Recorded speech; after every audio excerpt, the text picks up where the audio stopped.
let's say you and I live identical lives. Yeah. And one of us believes there is something afterwards, and one doesn't. Yeah. Is the outcome any different? Yes, there is. Because that doesn't seem very fair. No, I'll tell you why it's fair. In my actions, I do the same number of good things and bad things as other people. Which is a point I just made a minute ago. How do you know what is good and what is not?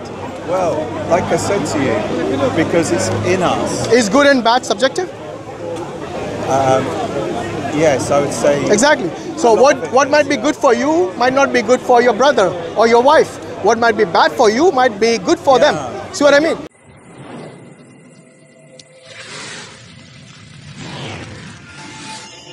Yeah. Hello there, you alright? You want to know what's negative? What negative you have heard about Islam? What positive have you heard about Islam? I think negative would be treatment of women. What's that about? Treatment of women. Negative things said about treatment of women? Yeah, like what? Like access to education.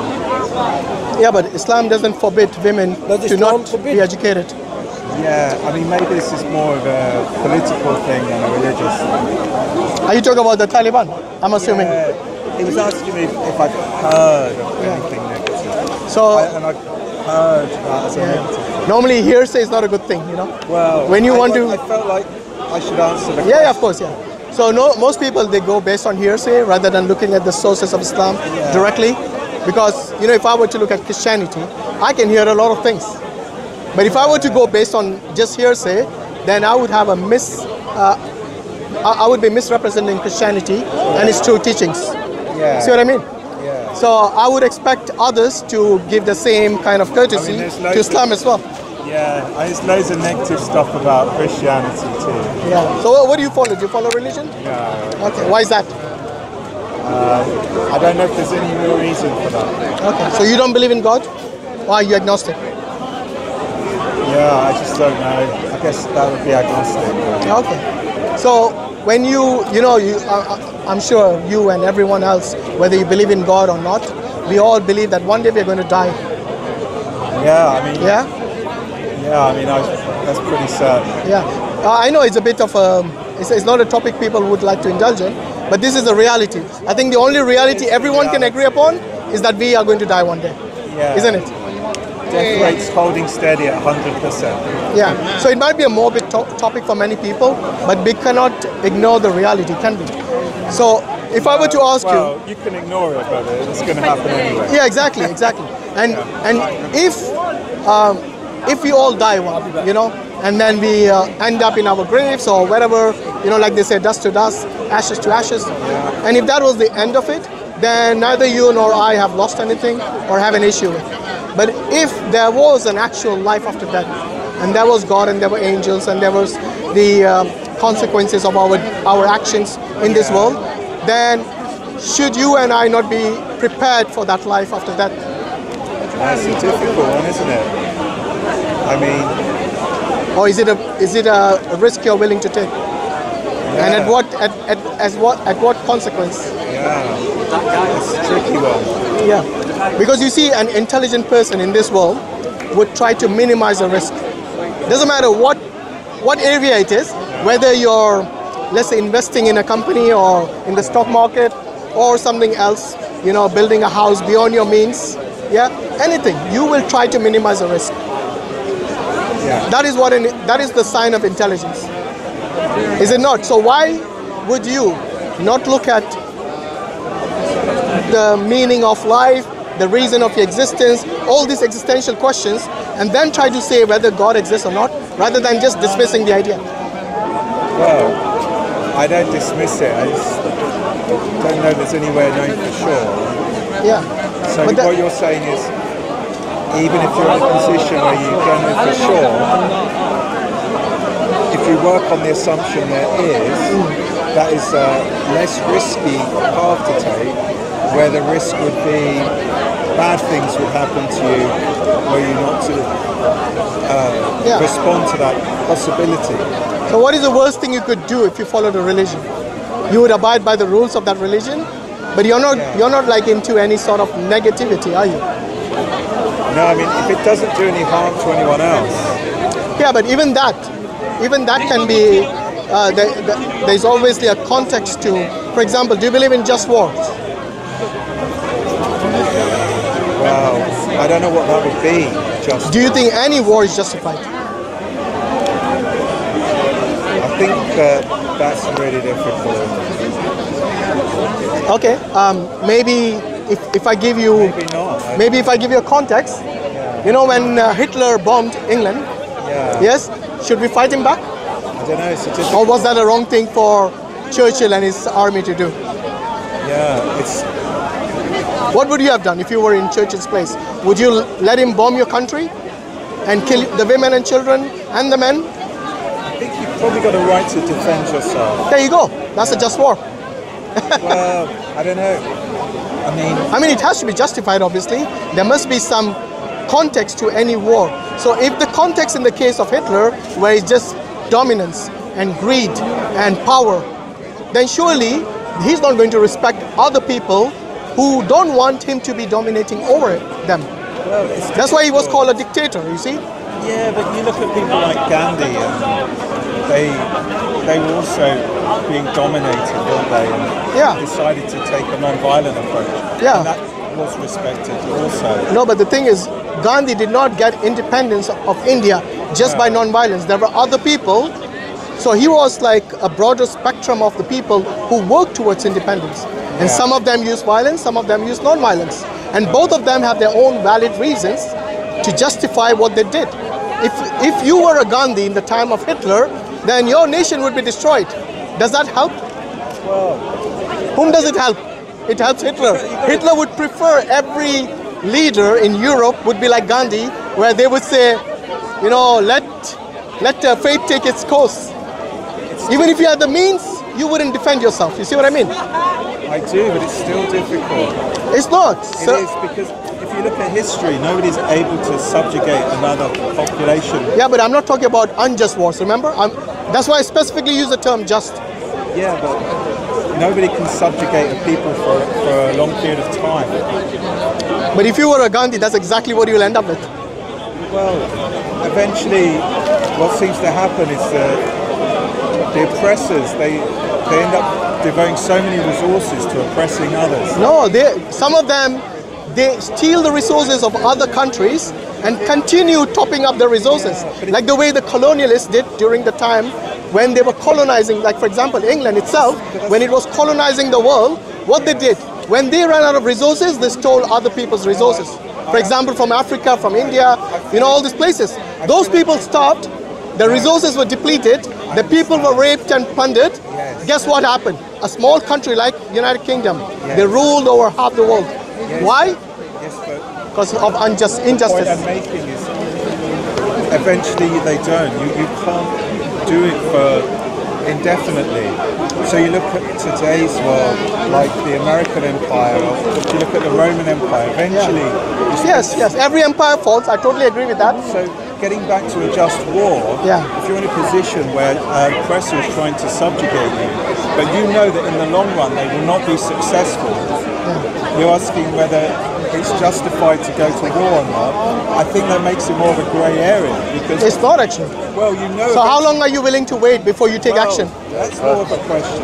That is the question, exactly. How long will it wait? Well, When you see your family being harmed by other people, are you going to say, let me wait, let me be a Gandhi, let me take the path of non-violence, and then you would wait for them to be either raped or looted or killed? There is patience, a virtue of peace. But are you willing to do that for your own family?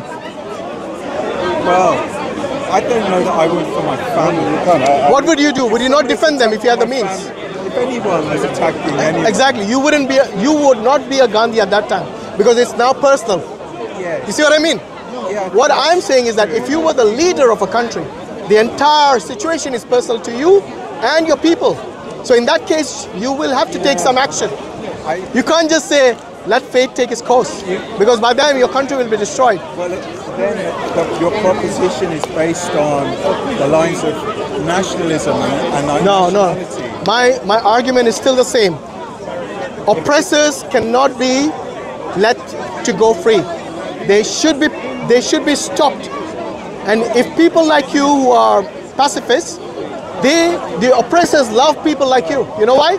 Because they know there is no challenge to their authority. I mean, I was arguing more about whether or not there's ever a just war.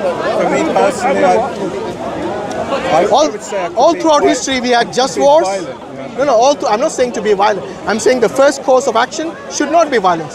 Should be No. diplomatic. If that doesn't work, then use other means which are also peaceful. But eventually, if nothing works, then violence has to be the way. Because that is the only language some dictators and oppressors understand. Right. Do you agree? I can't be sure. You can't be sure. No. So only when it comes to your family, you will be self-defending, yeah? Well, you know, you look at, What about the life of the other people? Are they not worth saving? is there a concept of a martyr in religion? Of course there is. That's But somebody who sacrifices their own life. yeah, so how many people you're willing to sacrifice? First of all, it's about patience. Now it's about number. These are hard It's all questions. it's all part of it. It's all part of, because when it comes to war, the one who's oppressing sometimes doesn't care about all those principles of yours. They will do what they want regardless. So what is the point of holding on to this pacifist values when you actually could stop the harm in its track before it gets to you? I mean, it's a good question. Yeah, because throughout history we have always had just wars and unjust wars. Whenever there was oppressors like Hitler, okay, people stopped him. They allied with each other. Like during the time of World War II, they did ally with each other. I'll admit, if you're being invaded, then So if you're being, if you're being invaded, it seems just to defend yourself. yes, so you will agree with that, right? But it's, you know, it depends how you define war as well. Invasion is a war. Invasion is a war. Yeah. It's an act of So what war. would you do in that case? If you're being invaded? No, I'm not talking about offensive wars. I'm talking about defensive war. And most of the wars which are just, they are mostly defensive wars.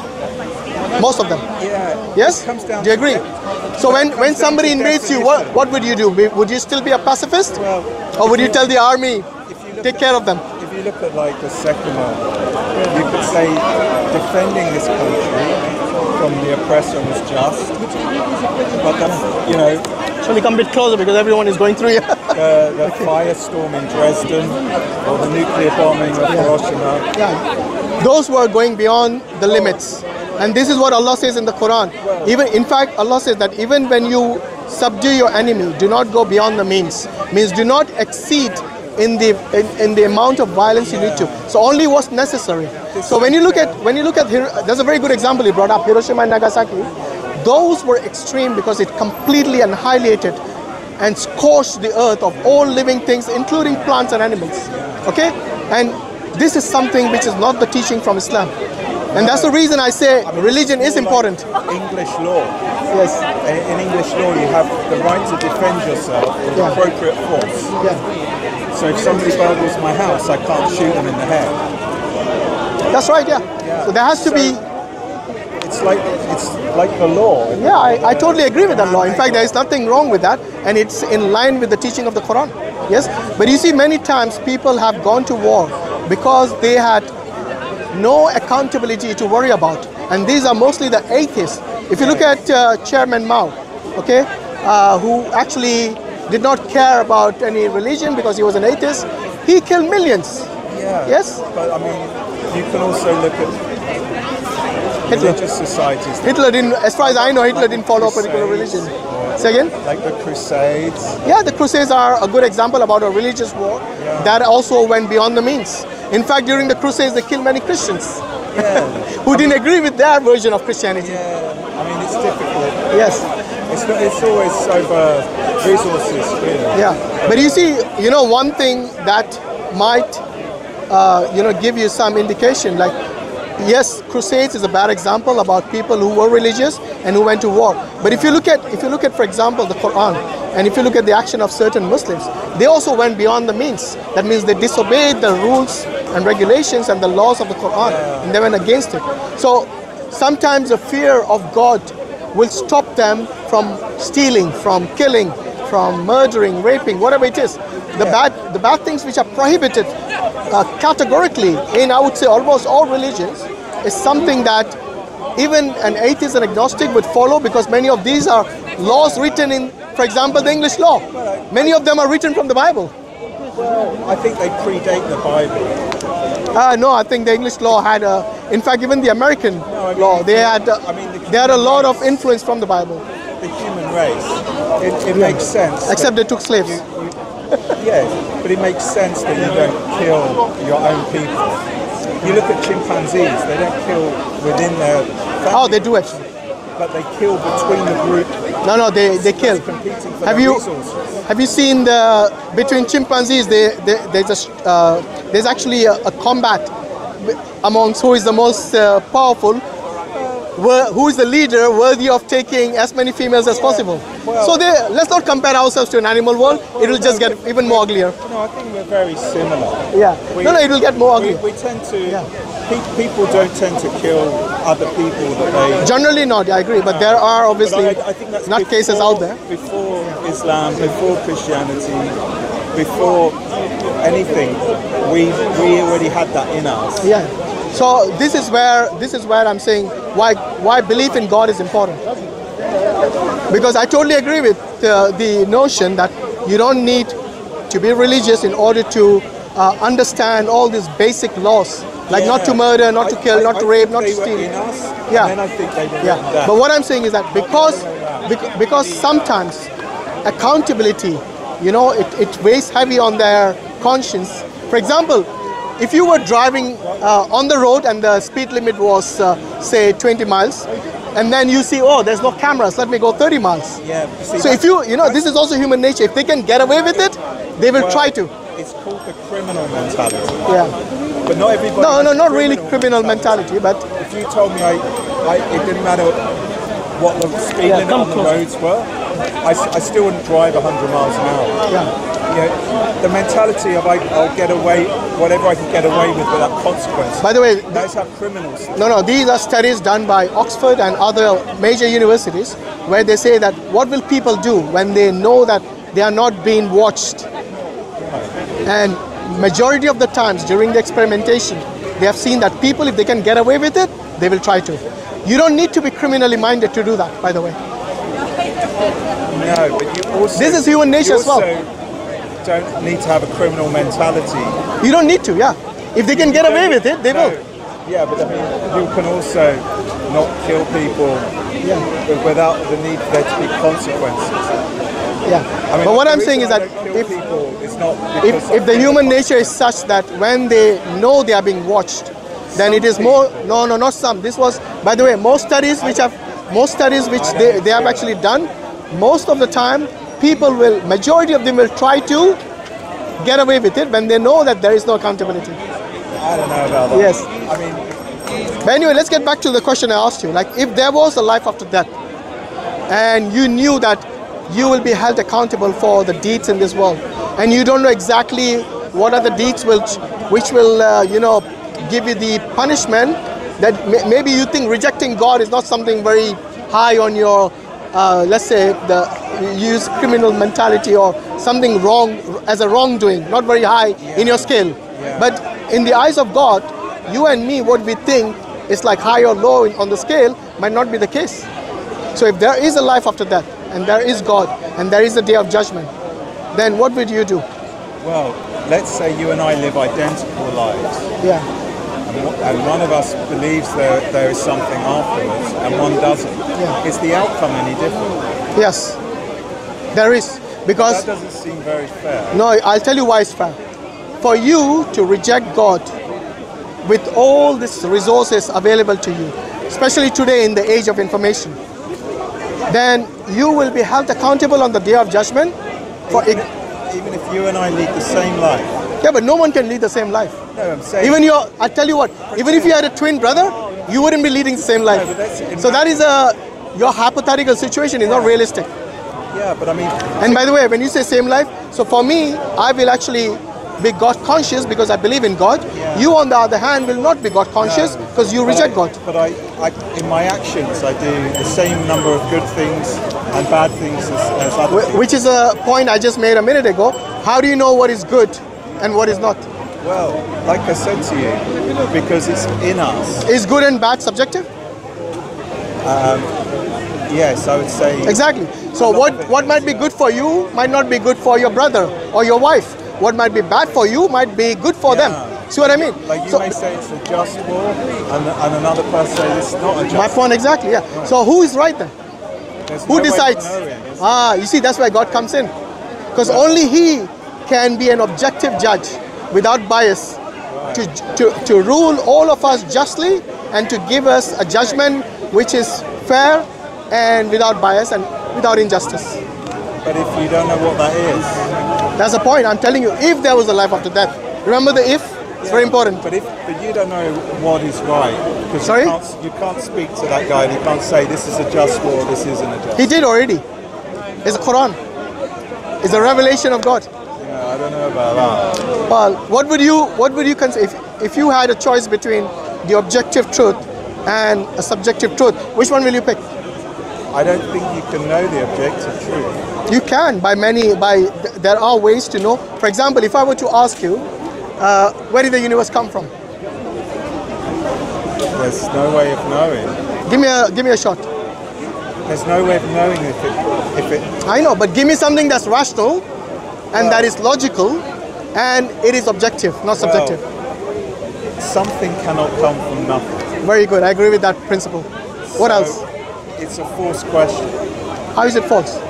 It means has there always been something, or has there ever been nothing? I would agree with the former.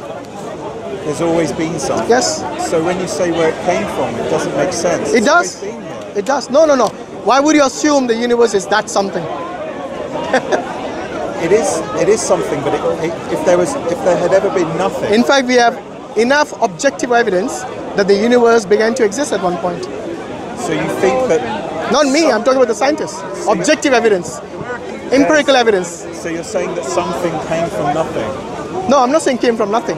Because for me, that something which always existed is God, and He is not nothing. So something did create the universe. Yes, of course. Because when you use logic and when you use reasoning, and when you try to look at how the universe came into being, like you said, the first principle would be nothing cannot bring about something. Because we know that the universe exists, so logically, the universe cannot bring itself. It cannot self-create, right? It cannot be from nothing, because nothing doesn't exist. So what is the other alternative? It has to be something. Yes. Do you agree? And now we have to narrow down what that something has to be in order for it to exist. Number one, if that something also was created by something else, then surely that cannot be the necessary existence.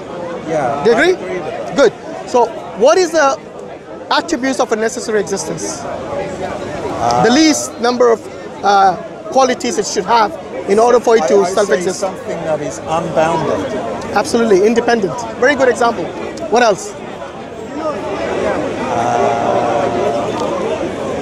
I would say that something that cannot be defined exactly. Good, yeah, coming closer, getting warmer. Anything else you can think of? We already talked about one point, so independence is important, but the other point that we should make in order to avoid infinite regress, which is a fallacy, is that this entity should be eternal. Yes, unbounded. Okay, so eternal, independent, and the other important point is that it should have a will. You know why? Because all of this came into existence from that will. So if He has to create something, then it is by His will it will be created. So these are the basic qualities that entity who is the necessary existence should have. And that is how we use logical reasoning in order to come to a point objectively. You see, I did not coax you into this. I did not pressure you into this. You answered these questions by yourself. I agree. Which means you are a logical person who can come to objective conclusions. Objective conclusion about what the nature of yes, which is all we need. Well, are you saying that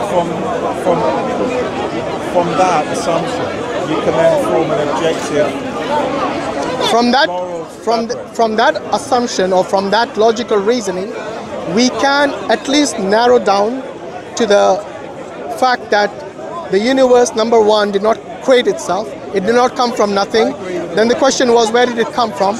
And you gave certain qualities, which I agree with: necessary existence, independent, eternal, having a will, intelligence, another one. So all of this, because if you look in the universe, you see order, you don't see chaos. Yes? Whether it is the minutest of the atoms, molecules, or the greatest of the cosmos and galaxies. Yeah, you always see a nucleus, something at the center, and something revolving around it. Don't you see that? Galaxies. Yeah, there you go, beautiful. And galaxies are massive. We have thousands of solar systems in each galaxy. And even the solar system is revolving around its sun, like our solar system. And look at the atom, again. There's a nucleus, central nucleus, and you got the electrons. Yes? So we see in the mega and the macro, we see a sort of a symmetry. And that cannot happen by chance.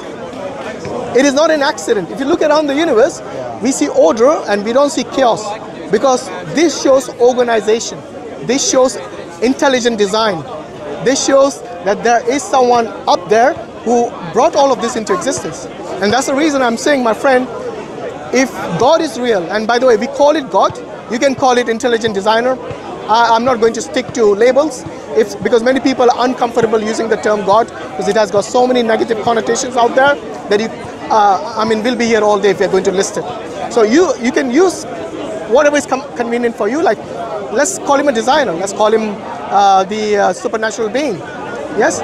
Because if we come to that conclusion, then surely God created us for a purpose. I see. Yes? I see what you're saying. Yeah. What do you think is your purpose for your existence? I mean, I'm sure you led a good life so far. You must have at least thought about this question, I'm pretty sure. I guess just human stuff. Just human stuff? Having children. Humanity? Shall we say humanity? Many people love that word, humanity. Let's all be good humans. But again, we go to that question, who defines what is good and what is not? For example, today in most countries, abortion is legal, including this country. Yes. Yes? I don't know how you see abortion. Are you like pro-life or pro-choice? It's impossible to answer. Why not?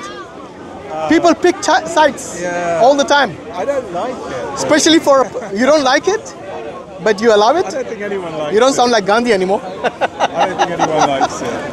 But some people feel like it's better to do. So you consider it justified? Well, it's the people that do it, No, people, most of the abortions that take place is due to unplanned pregnancies. Most of them. It's not because of rape, it's not because of some accident or something. I mean, when I say accident, it's accident in the case is unplanned pregnancy. That's what they mean by accident. But nothing that will endanger the mother's life or the baby's life. I would say more than 90% of the abortions which take place, and there are millions happening all around the world. Most of them happen because of so-called unplanned pregnancies. But then who's really getting punished in that, and who is the culprit? And when is someone a who? Sorry? When is someone a who? When you're a human, hopefully. That's in this context, it has to be a human, right? So which human is responsible for that so-called accident? Well, I mean, the abortion comes down to when is the embryo a person? I like the way you use the term embryo all of a sudden. Well, I can assure you, when your mom was pregnant with you, she called that embryo my baby. Yeah, you know why? Yeah. Why? I'm not gonna... Because the term, as soon as people start using the term embryo, they dehumanize it. So it's easier for them to justify tearing this baby from limb to limb in this abortion. I don't know if you ever watched it, but I wouldn't advise you if you can't handle it. But many people should. If they think it's justified, go and watch one of the videos. Okay? Because it's not a pretty sight. But the question remains, if you were discussing about justice all this time, then I would say this is the biggest injustice that humanity has perpetrated on many communities today. Do you know why? Because that baby, like you said, it is not even able to differentiate, sorry, it's not even able to say anything in its defense.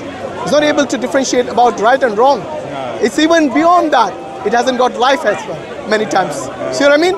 So for humans to extinguish potential life, which could have been the next Einstein maybe, yeah? Which could have been the next Mozart maybe, yes? We don't know this. But the thing is it justified to kill an innocent baby who had no say in this at all, when it was a mistake of their parents, because it takes two to tango to get that baby, isn't it, in the first place? But always the choice is given to the mother. Yeah, why? Why not the father as well? Why not the baby? Yeah, it's a difficult one. It is not a difficult one. I think it is pretty black and white if you ask me, because the child is innocent. It's of no fault of the child that it gets terminated. Again, a term used by many pro-choice people. Yeah. Yes, I mean, because when they say terminated, they don't use the term killed. You see what I mean? So again, they're trying to dehumanize by using such euphemisms. It's at what point, isn't it? Yeah. In abortion, that it becomes So you know why I brought this point up? To show you how subjective we humans are. Like even with something is as black and white as abortion, they will argue whether it is valid or not valid. See what I mean? But if we had God as our even murder. no, if we had God as our judge to tell us what is permitted and what is not, what is prohibited, what is allowed, what is haram and what is halal, then you and I will say, let's leave it to God. He's the just God, and He's the one who created us. He knows us better than anyone else. Yes. So, for example, if you were to purchase let's say a Samsung phone or an iPhone, you wouldn't trust some other company to tell you how best to use your phone. You would go to the manufacturer's guidance and you would abide by that. See what I mean?